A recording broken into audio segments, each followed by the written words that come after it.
Smart24 Driving Business.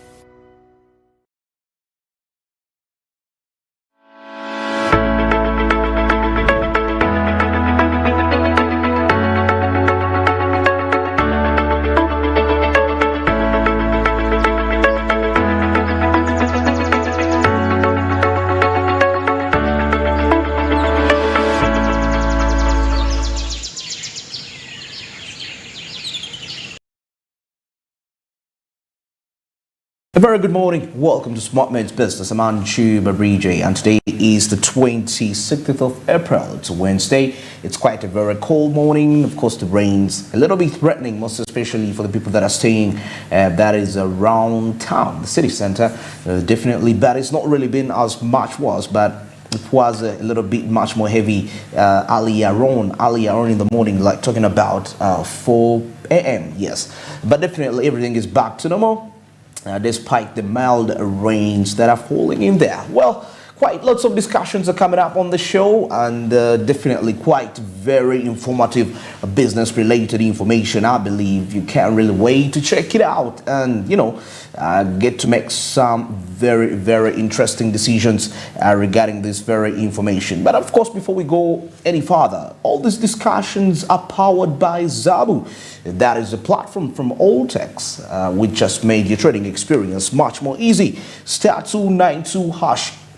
It's the magic code, and definitely it will avail you with quite lots of options. You can choose to buy government bonds or securities for as little as 15,000 Ugandan shillings, but you can purchase more than that. But that's the minimum requirement. And the market's opening at 8:15. Closing at 3:15 p.m. 8:15 a.m. till 3:15 p.m. East African time. That is Monday to Friday, except on the public holidays and the weekends when you can access the markets. But the rest of the days, you can capitalize and make quite some huge profits in there.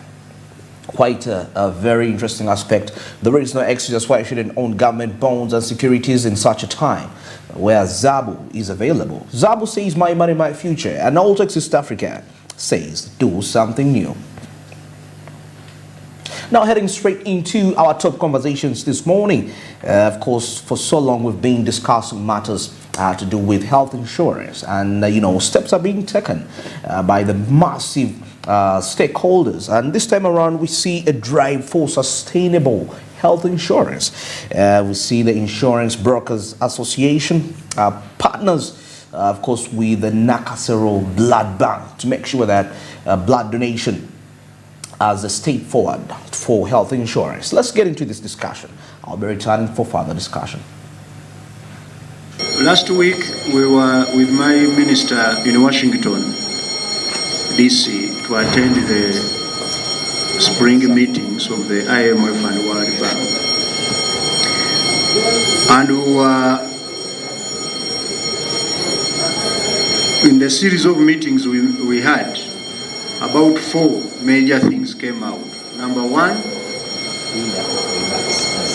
international financing is going to decline across the world by over 36%. The money we have this year in the international system is going to reduce by 36% next year. That's number one. Number two, bilateral donors' ports, bilateral money. Countries like China, which are lending us, and others, their money is drying up. They are running out of money to lend. Number three, syndicated loans and domestic borrowing is going to increase. The cost is going to increase. They're going to become more expensive because of the fight against inflation in every country. This is unprecedented to find that in every single country in the world we are fighting inflation, and this has increased interest rates of domestic. And it basically doesn't need a rocket scientist. We've carried out a few blood donation drives in our areas of work, and they have not attracted the kind of numbers that we get. Normally, these people that are the Nakasero Blood Bank needs a lot of blood, and we chose this place because it has a lot of traffic, the number of people that go through this area, and so it gives us more confidence that when we come to such places, we give more blood. And you can see from the time we came in, it's been over 3 or 4 hours, and all the beds have been full since we came in. So it is important that we come to high flow traffic areas where the people are can easily access the services that Nakasero Blood Bank is offering. So I encourage everyone who is attempting to do a blood donation drive, go to areas where there's a lot of people in the public, where they can be able to donate blood and in large numbers, so that we get the amount of blood that the hospitals need. And our appeal to health workers out there who are into the habit of selling blood, we pray that you desist from this habit. Honestly, this blood is supposed to be free, and everyone here who comes and gives blood, they do it out of their own free will. They're not paying for it. We're not paying for it as people who are helping to get this blood. So you, the health worker who is involved in this activity of selling blood to patients, we urge and request that you desist from this bad habit. Please come here and give blood. You never know when you need it. You never know when your loved one needs it. It is a very important item that we need in our hospitals. Besides all the medical equipment and everything else, people mostly die because they lack blood. And we need a lot of blood in our hospitals. We're having so many accidents on the roads. We're having mothers dying in the labor wards because they lack blood. So everyone out there, we appeal to you. Please come and give blood where it requires, because you never know, like I said, you may need it, your father may need it, your mother, your sister. We were looking at a number of things, but like I said, if you look at the number, we are from the insurance sector, the insurance space. We deal with a lot of accidents. Many times you get to a scene and you see the need for things like blood, the need for medical supplies, and you feel like more could be done. So that is why we picked this area.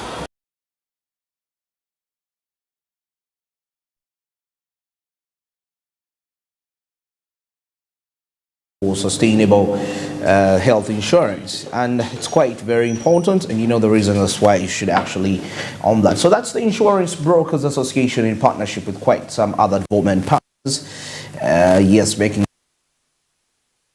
most of the Ugandans, and this is just one of the steps, blood donation. Well, now away from that, let's cross over and take a look at what's happening in the print media, in the press, what's making headlines in there. And of course, as always, I have the New Vision and the Daily Monitor with me. Now, let me start with the New Vision as we take a look at what's really happening in here. And of course, on the top here, we see new curriculum as UNEB sets Senior 4 sample papers. So you want to know how the sample papers will look like. Let's delve deep in here and take a look at a part of the details. But before we get there, anyway, let's review this fast, the details. Now, with just months to join Senior 4, the Uganda National Examinations Board will distribute, of course, that is the mock examination papers to Senior 3 students under, that is the revised lower secondary curriculum. Now, according to the sources here, we see that the move is intended to enable learners under the new curriculum, yes, to familiarize themselves with the examination format, and of course expected at Senior 4, that is come next year. So you'll be finding out more of the details in the New Vision regarding that matter. Now, of course, sloping down in here to Sudan, we see that Uganda changes the evacuation plan. Well, what is the new evacuation plan for the Ugandans in Sudan? We'll be checking that out into the New Vision. Of course, taking a look at Kagame crediting Muhoozi for Uganda-Rwanda friendship. Of course, you will be finding out more of that, the details regarding these relationships. All right, now take a look in here further as government, of course, fails to deploy 4,800 teachers. Now, the Ministry of Education and Sports is stuck with that's 4,809 secondary school teachers recently recruited, of course, by the government to over staffing gaps. You'll be finding out more of the details from the New Vision regarding this very matter. And now, of course, taking a look back to the iron sheets, of course, the probe extends to procurement officers at the same time. Well, it looks like there are quite lots of victims, culprits regarding this. Now it's extending to the procurement officers. Who are those exactly, and how did it reach there? You will be finding out more of that in the New Vision regarding that. Now, First Lady hails UN Women for supporting youth programs. Yeah, quite very there. UN Women supporting youth programs, quite interesting. You'll be getting the more details from that when you get your copy of the New Vision. Now, Parliament orders NMS to recover. That's about 25.8 billion debt. Of course, the Parliamentary Committee on Commissions, Statutory Authorities and State Enterprises, that's COSASE, has stopped the move by the National Medical Stores, of course, to write off. That is about 25.8 billion Ugandan shillings. Doubtful date, of course, that is by the Health Ministry. You can be getting more of the details from the New Vision. And of course, we take a look here that Heart Institute 6, that is 7 billion Ugandan shillings for equipment ahead of high-level conventions regarding that very matter. Now, taking a look further, over 6,000 servants, of course, default on wealth declaration. That's according to the IGG. So, who are those servants and how exactly did they default on that? More of the details will be coming in through, of course, there. And of course, in still here further, police arresting, that is 6, over motorcycle theft. Of course, motorcycle theft, that's quite exciting there. And then we see here NIRA unveils new birth certificates. You want to know what are the new features that are onto these birth certificates that probably have not been in the previous birth certificates? We'll be finding out more of that just right here in the New Vision. Of course, just a brief here. The National Identification and Registration Authority has unveiled the new birth certificates. And we see that the new certificates, unlike the older ones, will include, that is, their holder's national identification number, the NIN. Of course, there, unlike the previous birth certificates, which don't have that. Now, Kampala Road Works kickoff. Yes, regarding that matter, you'll be finding out more of that.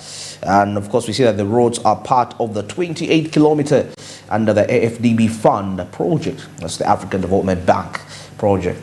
Funds purposely to be a channel to road maintenance in the city.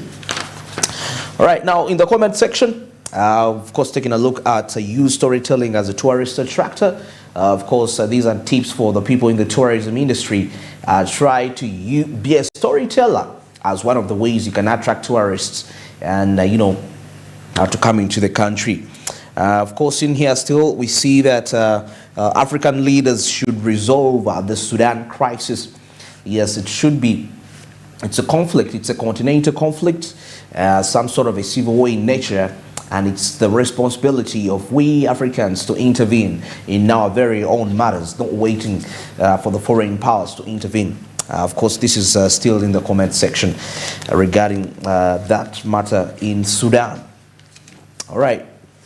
Of course, still into the comment section, we see obstacles in bank loan applications. What are those obstacles that you normally experience when you're trying to apply for a bank loan? More of the details in the New Vision, just right there for you. Anyway, for the sake of time now, let me cross over straight to the Daily Monitor and take a look at what's transpiring there.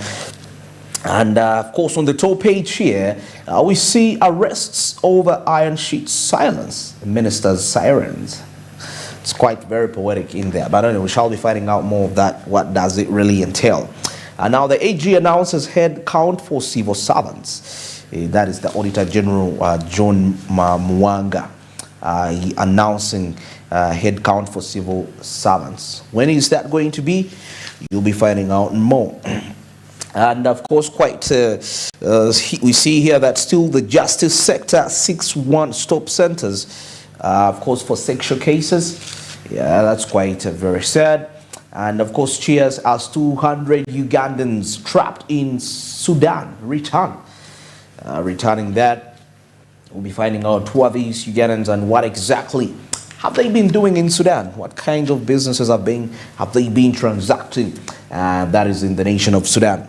And I still see which was on the top headline, the details in here: arrests over iron sheet silence ministers' sirens. Of course, ministers are increasingly skipping parliament sessions and sirens on their lead cars have gone silent.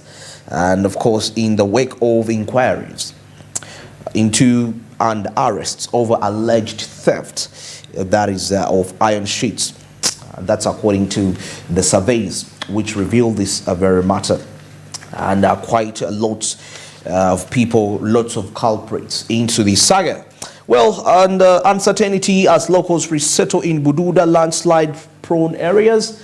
Of course, resettling after quite a longer period of time here.